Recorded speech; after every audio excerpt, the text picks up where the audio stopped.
রাহ করতে যারা মক্কার হারাম শরীফে গিয়েছেন তারা নিশ্চয়ই একটা ব্যাপার লক্ষ্য করেছেন যে তীব্র রোদে খোলা আকাশের নিচে কাবার চারপাশে তাওয়াফ করার সময় পায়ের তলাটা পুড়ে যায় না, বরং বেশ ঠান্ডা অনুভূত হয়। এর পেছনের মূল নায়ক ডক্টর মোহাম্মদ কামাল ইসমাইল, মিশরীয় এই প্রকৌশলী হারামাইন শরীফের সম্প্রসারণ প্রকল্পের পরিকল্পনা ও বাস্তবায়নের ভার নিজের কাঁধে তুলে নিয়েছিলেন। তিনি চেয়েছিলেন মসজিদুল হারামের মেঝে এমন মার্বেল দিয়ে আচ্ছাদিত করে দিতে যার বিশেষ তাপ শোষণ ক্ষমতা রয়েছে। এই বিশেষ ধরনের মার্বেল সহজলভ্য ছিল না, পুরো পৃথিবীতে কেবলমাত্র গ্রিসের ছোট্ট একটি পাহাড়ে পাওয়া যেত। ডক্টর মোহাম্মদ কামাল ইসমাইল গ্রিসে গিয়ে পর্যাপ্ত পরিমাণে মার্বেল কেনার চুক্তি স্বাক্ষর করে মক্কায় ফিরে এলেন এবং একসময় সাদা মার্বেলের মজুদও চলে এলো। যথাসময়ে বিশেষ নকশায় মসজিদুল হারামের মেঝের কাজ সম্পন্ন হল। এই সুবিশাল কর্মযোগ্য তত্ত্বাবধান করার জন্য সৌদি বাদশাহ ফাহাদ এবং বিন লাদেন কোম্পানির সুপারিশ থাকা সত্ত্বেও তিনি কোনো পারিশ্রমিক গ্রহণ করেননি। মোটা অঙ্কের চেক ফিরিয়ে দিয়ে তিনি বলেন, এখন যদি আমি এই কাজের বিনিময়ে অর্থ গ্রহণ করি তবে শেষ বিচারের দিন আল্লাহর কাছে কি জবাব দেব। এর ঠিক 15 বছর পর সৌদি সরকার তাকে মসজিদুন নববীর চারদিকের চত্বরও একই সাদা মার্বেল দিয়ে ঢেকে দিতে বললেন।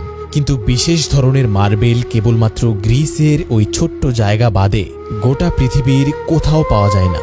সেখানে যতটুকু ছিল তার অর্ধেক ইতিমধ্যেই মক্কার হারাম শরীফে কাজে লাগানো হয়ে গেছে। ডক্টর মোহাম্মদ কামাল ইসমাইল আবার গ্রিসে গেলেন। সেই কোম্পানির সিইওর সাথে দেখা করে জানতে চাইলেন ওই পাহাড় আর কতটুকু অবশিষ্ট আছে। সিইও জানালেন উনি কেনার পরপরই পাহাড়ের বাকি অংশটুকু বিক্রি হয়ে যায়। কোম্পানির অফিস ছেড়ে বেরিয়ে আসার আগে সেক্রেটারির কাছে গিয়ে সেই ক্রেতার নাম ঠিকানা জানতে চাইলেন। কামালের অনুরোধে সে পুরনো রেকর্ড চেক করে জানাবে বলে কথা দিল। পরদিন এয়ারপোর্টের উদ্দেশ্যে রওনা হওয়ার আগে অফিস সেক্রেটারি ফোনে জানালো সেই ক্রেতার নাম ঠিকানা খুঁজে পাওয়া গেছে। অফিসে পৌঁছালে সেক্রেটারি তাকে ওই ক্রেতার নাম ঠিকানা দিলেন। ঠিকানা হাতে নিয়ে ডক্টর মোহাম্মদ কামাল ইসমাইলের হৃদস্পন্দন বেড়ে গেল যখন তিনি দেখলেন যে বাকি মার্বেলের ক্রেতা একটি সৌদি কোম্পানি। কামাল সেদিনই সৌদি আরব ফিরে গেলেন।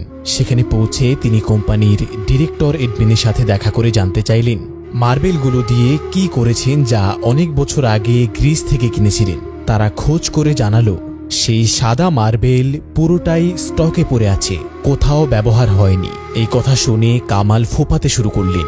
কান্নার কারণ জানতে চাইলে তিনি পুরো ঘটনা কোম্পানির মালিককে খুলে বললেন।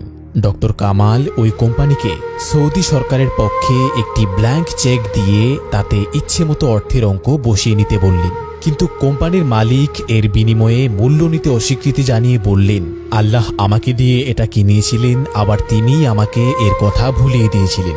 কেননা এই মার্বেল রাসূল সাল্লাল্লাহু আলাইহি ওয়াসাল্লামের মসজিদের উদ্দেশ্যেই এসেছে।